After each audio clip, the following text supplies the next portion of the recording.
Hi guys, and welcome back to another update on my Fluval M90 Reef Aquarium. I'm sorry it's been a while. I've just been busy with the things that life throw at you. Just work and just family life and general day-to-day sort of bits that need doing. I'm sure we've all got things on, but yeah. So I've noticed we've had a fair few subscribers recently. So I just thought I'd jump on. I'll let you know how the aquarium's been doing, what's changed, what hasn't changed, the sort of normal format that I go by.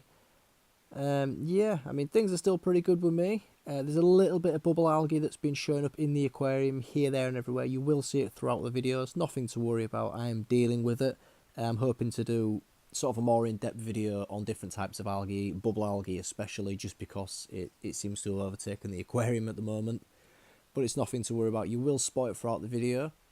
And like I say, look out for a video on that, in the future. So we'll jump straight in with what's been going on. So, as far as corals go, there is a few new ones here there.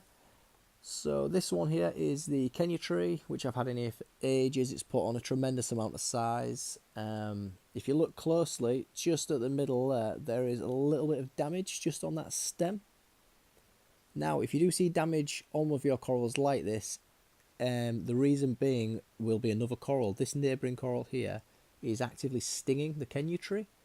So one of them will need to be moved. I mean, this is what you have to deal with when your tank matures and your corals get a little bit bigger. They do tend to go into each other's space and things like this happen, but it will be dealt with. As we move down, we've got this little island of mushrooms here. This little orange guy that we've had for a while, not really growing. Has changed, but not gone that much bigger. These guys are going to absolutely engulf this rock if they get much bigger. I mean, there was, I think, 2 or 3 when I originally got them, and now they're just splitting constantly. They're just all overlapping. There's about 6 or 7 sort of underneath. This is a new addition, frog spawn coral, very, very similar to a hammer, but it's 2 different colours, and on the end of each stem is sort of multiple heads. Really, really interesting. One sort of chose by the missus. Just up here we've got a little bit of green star polyops. That's just what's left from the sort of bulk that I removed. That was just left behind. Up here, the only hard coral in the aquarium, the Montipora. As you can see, it's now attached itself to this rock in multiple places. Eventually that will shelf right out into the aquarium, and it's going to create some cover for the fish. It's going to be really, really cool when that happens.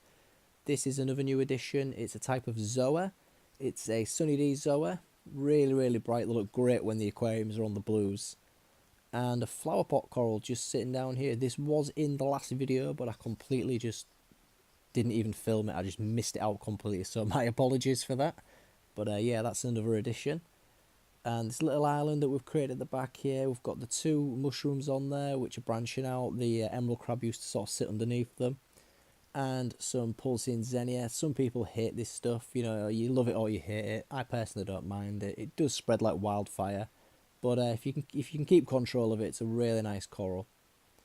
And then if that Bangai Cardinal will shift out the way, there is the trumpet coral now, which is it's just got more heads that are that are even worth trying to count. It had 3 heads I think when I got it, and now it's just got so many. It's grown huge. Moving up to the toadstool, I mean, this is just growing little and often now. It's putting on little bits of size, sort of here and there, but it hasn't changed a great deal since the last video. I'm sure it will eventually, because these do get huge over time. It's just little and often. As we move down, there's a little bit of Kenya tree. Like I said, it's spreading all over the aquarium, this stuff at the moment. One of the hammer corals there. I've still got the same hammer corals I've always had. I think there's sort of 3 or 4 in here at the moment. Different variations. I mean, that's a hammer coral there, but it's a wall coral. It's sort of made its peace on that piece of rock there. It was in the sand for a while, but it quite likes it there now. It's really, really thriving there. And if you move across, this is the larger of the Duncans. As you know, I've got 2 in here. This is the larger one. I mean, again, it's just got way too many heads to even consider counting, and more growing underneath. Every other week we spot another one. It's insane, sort of how big that thing's got now. If we move around here, you'll see what the smaller one is like. There's a little head there growing in the middle, but this has got sort of 3-4 heads and just more and more growing, as the weeks are going on. And just here in the bottom corner is one of my other hammer corals. I believe this was one of the very first ones that we put in, and that's grown a tremendous amount as well. So just a quick overview of the corals. As you can see, there's Duncan there. I mean, it's getting quite full, really. There is quite a lot of coral in there, but I mean, it's more the size. They're just growing and growing. But I mean, that's what happens when you actively feed the corals like I do. I mean, if you want to see how we go about feeding the corals, if you go back into my videos, I've done a whole video on how we feed them and what we feed them and why we feed them. So yeah, it'd be worth checking that out if you want your corals to put on some size.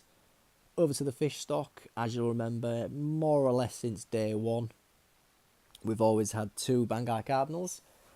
Unfortunately, we're now down to one. One of the Banggai cardinals became pretty lifeless and wasn't looking very well, so I put it into a sort of breeder's net at one end of the aquarium where no other fish could get to it, just to see if it had come round, but unfortunately it was too late, and that Banggai cardinal eventually died. So we're down to just the one for the moment. We'll see sort of how it does and decide whether we're going to get another one or not. Clownfish, we've still got the black clown in there, and which I believe a female common clown. Both still doing fantastic. Green chromis, we've still got 3 in there. I know you're only seeing 2 in this shot, but there is 3 in there. They've all be hiding somewhere within the aquarium. It sort of sits in a little hole. We've got 2 yellow wrasse there. If you'll remember, we did have the one which jumped out and unfortunately perished due to one of my cats getting a hold of it in the front room and batting it around for God knows how long before we noticed. So we've now got 2 new ones in there, which are doing fantastic. They had a great sort of amount of different colour to the aquarium. Cleanup crew, so yeah, we've got the cleaner shrimp in there doing fantastic. Unfortunately, the emerald crab is no longer. It was found belly up in the middle of the aquarium. I'm not too sure why. I mean, all the snails are still doing fine in there. It's just one of those things that happens with fish and with cleanup crew. The water's testing fine. The rest of the fish that are in there are healthy. The corals are healthy. I'm not really worried. It's just one of those things that happens, so don't be alarmed if it happens to you. Over to the top of the aquarium, this is probably one of the main new things that I want to show you guys. So due to that yellow wrasse jumping out and my cat pouncing on it, doing a number on it, we decided to get a jump guard.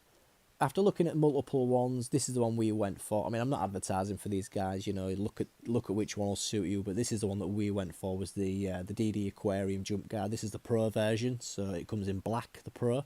I believe the normal one is a different colour. You might be able to get them in different colours anyway, but we went for the black Pro, and it's pretty good. We looked at some Red Sea ones, and there was a few more from sort of less, not as well known brands and things like that. We had a good look, and this is the one that we settled on.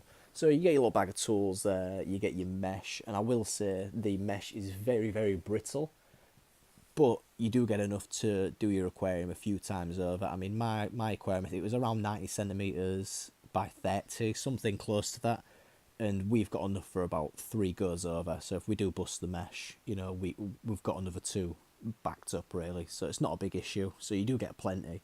So as you can see, just under 90 centimetres, that's what I cut it down to. So, I mean, you get more or less everything in the package. You just need a hacksaw just to chop it down, and maybe a file just to make it all nice and clean and smooth and get rid of all the jagged edges from sawing it. So we cut it to the size, as you can see. Look, you've got to make sure you leave a little bit of space just to put them little end caps on. That's why it's just below 90 centimetres in the image you just saw, just to get them little caps on the end, which you've got to allow for. So it's pretty cool. And if you do make a mistake and you get in touch with D&D, they do have all the parts spare. You can call up and get another length of the material, use the sort of aluminium framework, or you can ring up and get some more mesh. It's not a big issue. So that's pretty cool. I think we paid around £40, something like that, for it. And yeah, once we got it all on and put together, got all the mesh on and squared it all up, I was really, really happy with it. It was a little bit of a nightmare, but once it's done, it's done. That's it. We haven't got to do it again, so I'm not really worried. Moving over to the rear chamber. This is what I get asked more than anything, is can we look at your rear chamber? So I do it in nearly every video, just because not everybody watches all of my videos.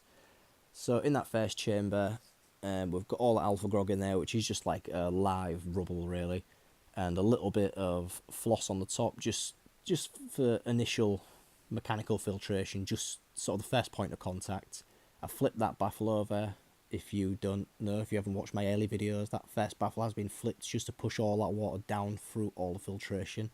Then it hits the second chamber where it's heated, and my skimmer is in there. I got the Bubble Magus QQ is the one I went for. I got rid of the original sort of Fluval protein skimmer and went with that one instead.